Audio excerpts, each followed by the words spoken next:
আরজিকর কাণ্ডে নতুন মোড়।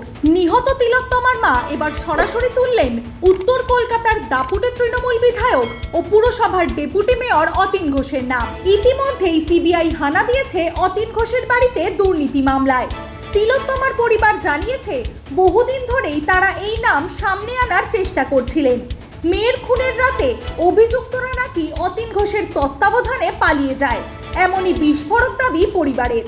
এখন নজর আদালতের রায়। যারা খুন করেছিল সেই রাতে অতীন ঘোষের তত্ত্বাবধানে তারা পালিয়ে গেছিল। সেই রিপোর্ট আছে আমাদের কাছে। যারা পালিয়ে গেছিল তাদের অতীন ঘোষই পালাতে সাহায্য করেছিলেন।